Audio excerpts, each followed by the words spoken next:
Who is he? Punisher Spider-Man is a darker, more disturbing multiverse take on the traditional Peter Parker that we all know and love.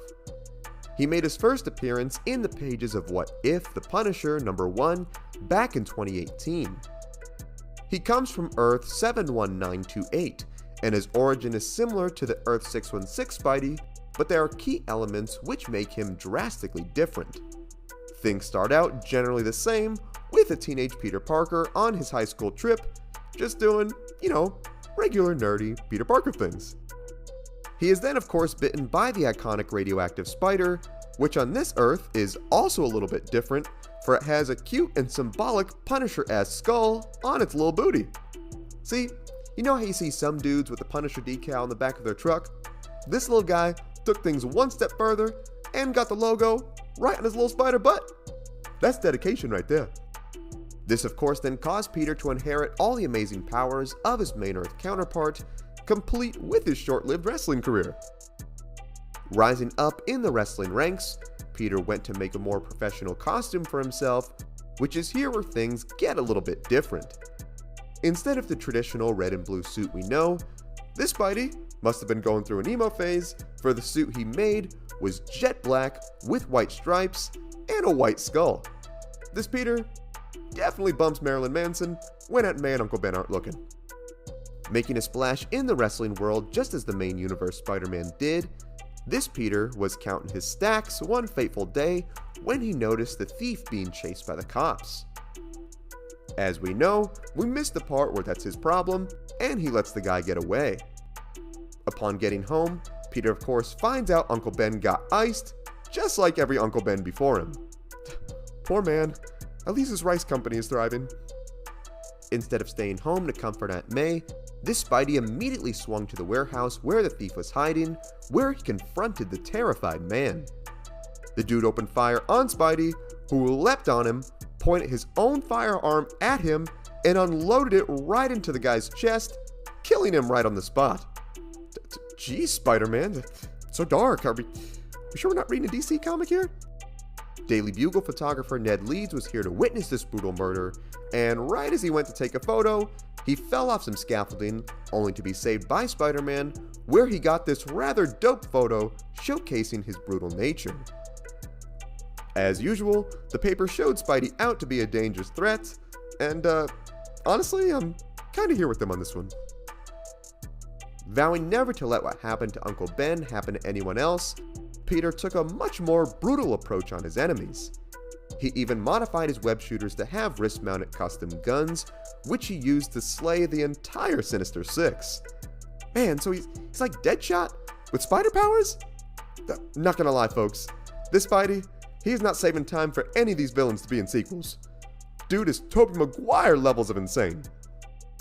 The only villain that the Wallcrawler had an issue with over the years was of course the Green Goblin, who seemed to have a contingency plan against all of Spidey's weapons, even shrugging off his signature bullets.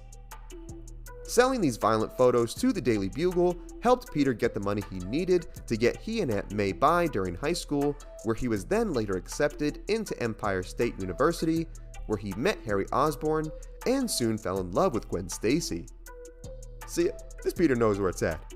Gwen, definitely better than MJ. Who's with me on this one? It is then revealed later on that Peter's violent vigilantism even resulted in him killing the Kingpin, which caused a gang war in the streets, with the local mobs trying to pick up the pieces and claim the power for themselves. Thinking that the hoodlums would kill each other off, Peter let it continue as things got more serious between he and Gwen. Later on, the Green Goblin became even more violent than Peter, where he eventually drugged him and brought him to a warehouse where he learned his identity. Wanting to have one last duel, the Goblin allowed Spidey to suit up without his weapons so they could have a proper one-on-one fight. Not having time for this nonsense, Peter unleashed explosives around the Goblin, where he brought the building down on him. Hey, honestly can't blame the guy. This Spidey is straight to business, and I can respect that. Before he can give the killing blow, Spider-Man discovered that the powerful blast gave the Goblin amnesia, resulting in him transforming back into Norman Osborn. Not being able to bring himself to kill Harry's father, Spidey rescued him and delivered him to safety.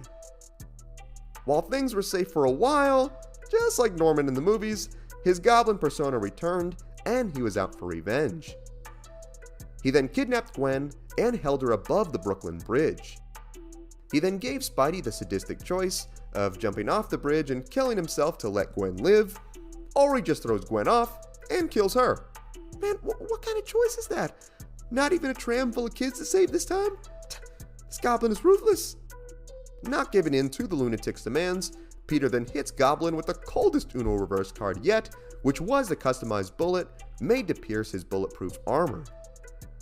Norman's lifeless body then drops Gwen as they both plummet off the top of the bridge. The quick-thinking genius brain of Peter Parker was then able to calculate the fall distance of Gwen, where he quickly webbed her and a nearby platform, which then caused her to fall into the hastily made web net. Seeing that she was not responding, Spidey then jumped down to her and immediately gave her CPR, revealing that she was still alive.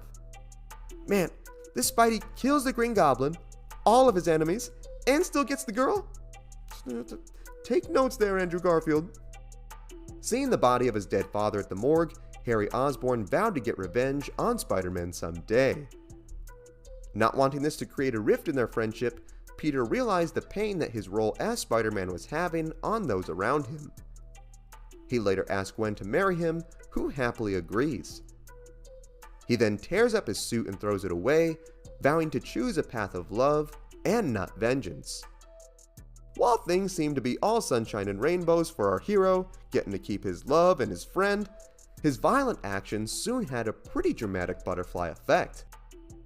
The power struggle with the Kingpin dead resulted in a mob group torturing a banker within Central Park for laundering money. This universe's Frank Castle just happened to be there with his family, where they mistakenly came across the scene. The mobsters then opened fire on Castle and his family, which resulted in them being murdered and Frank being wounded. The bloody broken man then stumbles away and falls into a nearby alley, where he crashes into a garbage can containing Spider-Man's tattered suit, which symbolically lands right on Castle's chest, giving rise to a new and even more violent and vengeful Punisher. Man, is there a universe where Frank Castle is happy? I just want to give the poor guy a hug.